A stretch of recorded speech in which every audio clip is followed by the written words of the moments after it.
أن هناك قرار الآن على مستوى القيادة السياسية والعسكرية بإرسال رسالة واضحة للسلطات الانتقالية الانقلابية في باماكو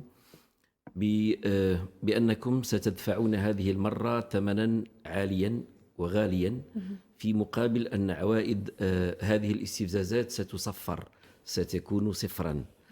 وأعتقد أن هذا الأمر هو نهاية لنمط آخر من التعامل في المرحلة الماضية مع باماكو، كان مبنيا على أساس التريث، فكان هناك قرار للتعامل بصرامة هذه المرة مع هذا الاختراق، ولأن نوري الآخرين ما معنى أن نكون دولة سيدة. نحن نتكلم دائما عن السيادة.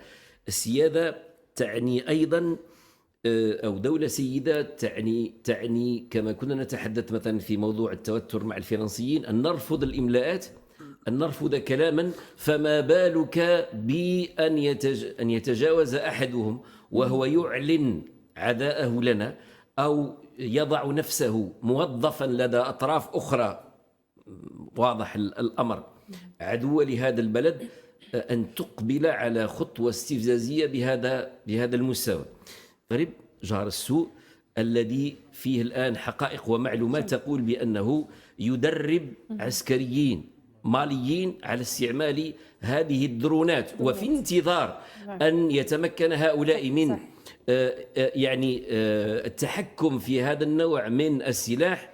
هناك احتمال أن لديهم من هو موجود هناك ويعمل. الرسالة أنه هذه